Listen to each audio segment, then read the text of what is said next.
After I shared a video about a tent we lived in when our daughter was a baby, I started noticing a lot of people searching for camping with a baby. When our daughter was 7 months old, we used my husband's paid paternity leave and took a 3 month road trip around the American West. We lived in our truck and slept in a tent every single night. We also did her first backpacking trips during this time, including a 5 night trip in California's Ansel Adams Wilderness. Living in a tent for 3 months straight with a baby taught me really quickly what mattered and what absolutely didn't. And we carried those lessons back into real life once we returned home to Colorado and kept camping. Our daughter's now in elementary school, but before kindergarten, she'd already logged something like 500 nights in a tent. Yeah, so I wanted to talk about what actually helped us camp with a baby, especially the things that made it possible without overcomplicating everything. And that's three main buckets: sleep, warmth, and sanity. Let's do it. First, let's talk sleep. Sleep was the biggest piece of the puzzle for us. If sleep didn't work, nothing worked. And I suspect a lot of new parents feel the same about babies sleeping in tents. When our daughter was a baby, Morrison Outdoors sleeping bags didn't exist yet. So we used snowsuits at night. But if I were doing it all over again now, those sleeping bags would be at the very top of my list. They're designed specifically for babies, they're really warm, and they're made for safe sleep, which lets you actually rest at night instead of worrying the whole time. Underneath her, we usually used a closed cell foam pad or a really minimal ultralight backpacking pad. It wasn't plush, but it had insulation and warmth, which mattered way more than cushioning. Back then, we also used something called a DockATot. This was long before they were recalled. And at that time, it helped keep her contained inside the tent so she didn't roll away and we didn't roll over her. Today, I wouldn't recommend using anything like a recalled product, but the idea that worked for us was having a firm, enclosed, safe space. Now there are travel bassinets and sleep pods designed for safe sleep, and those are what I look for instead. One thing that worked shockingly well for us was white noise. Don't forget it. We downloaded a 99-cent white noise app on our phone, and we powered it every night with a portable charger so it would keep going all night long. It drowned out tent noises like zippers, lightning storms, mom and dad moving around or having full on conversations. Whatever it was, the white noise kept going and she slept through the night no matter what. Bucket number two is warmth. Warmth was something we had to constantly pay attention to, especially overnight and in the mornings, which were really, really chilly. Because we didn't have a sleeping bag, like I said, back then we just used her snowsuit. During the day, if it was really, really cold, she'd wear the snowsuit then too. On especially chilly nights or colder days, we layered her in a fleece bunting with the snowsuit over top. Then we'd add a little furry hat, some fleece booties, and fleece hand covers. The coldest night we had was, I think it was near Bryce Canyon in Utah, and it hit about 27 degrees Fahrenheit overnight, and that layering system worked. Another tip: when she was very, very little, I used to wear her in an ergo on the front of me instead of like a hiking backpack or a kid carrier. And that made it really easy to check her temperature and honestly share heat with her, which helped a lot. We learned really early on during a winter hut trip when she was only 5 months old that her hands and her feet were the first things to get cold. So that's what I always checked. Usually, if she was warm enough, she'd just snooze away and I wouldn't hear a peep from her the whole time. Bucket number three is crucial: sanity.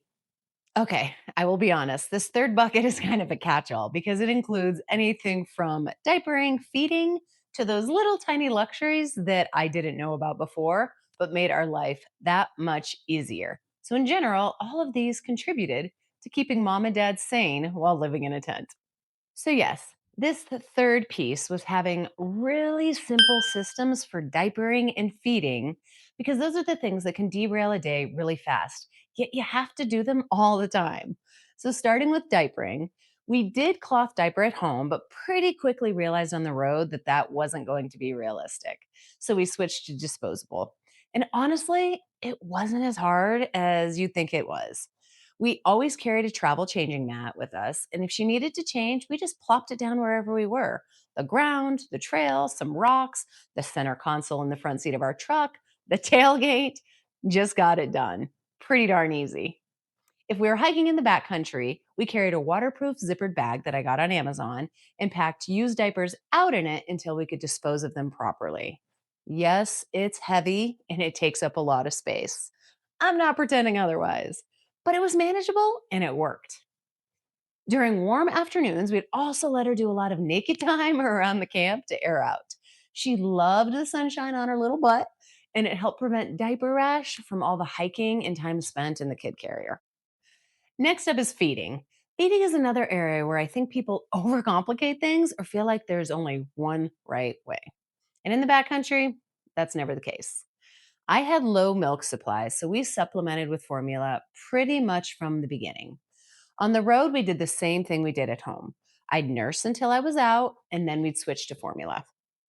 One thing that helped a lot was teaching her early on to drink formula at all temperatures, not just warm. That meant we didn't have to worry about warming bottles at camp or dealing with anything like that.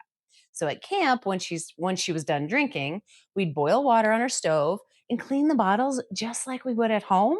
And then we'd leave them in the cab on the front console, the dash, leave them there to dry. In the backcountry, we did the same thing, boiling the water thoroughly to make sure it was potable, letting it cool, and then mixing formula with that. It did mean staying a little ahead of the game, making sure we had clean bottles and drinkable water ready for her. But for us, that felt worth it for the experience that we were sharing with our daughter. I never said it was easy, it's just totally doable. Beyond systems for feeding and diapering, I wanted to talk about sanity savers, or just little tips and tricks and items that I found along the way that saved us. One of the best things we brought was an outdoor bouncer with this ground cloth underneath it and a sunshade that went over the top of it.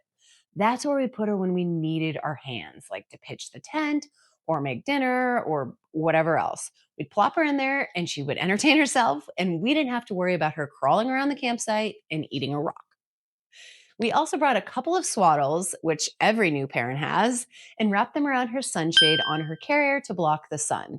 We quickly learned that the sunshades that come with hiking carriers have something that goes over the top, but nothing on the side. So if you're hiking in the mornings or evenings when sun comes in sideways, it would hit her in the side of the face. But if you take these swaddles and wrap them around the sunshade, you could give her some sun protection from the side, but it was still lightweight and breathable, so it didn't get too hot. On one backpacking trip, we did hit a really super buggy stretch full of mosquitoes, which is unusual because we don't get that a lot in Colorado. So we went and got a mosquito net, the kind you drape over your bed when you're traveling to mosquito places, and we wrapped it around the sunshade and then tied it underneath the carrier. It let us move through these buggy areas while carrying her without stressing about her getting eaten alive because she was fully enclosed inside of it. Plus, we didn't have to slather her in DEET, which is awesome. Lastly, we always get asked about the toys that we brought. What toys did you bring? How many toys did you bring? And the answer is just one, a toy called Fifi the Firefly that also came from Amazon. It's this little firefly that had like reflectors and bells and little fuzzy pom poms tied to it.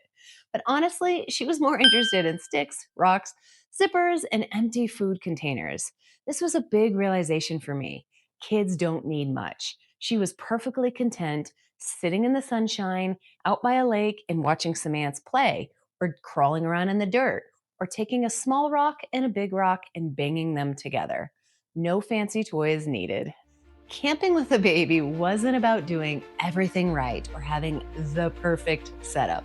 It was about getting sleep, keeping her warm, and finding enough systems that made things easy so we could actually enjoy our time outside as a family. If you're in that stage right now, you don't need to do it perfectly. You just need to make it work for you. If you have any questions, hit me up because I know all of us parents are in this together. We'll see you out there.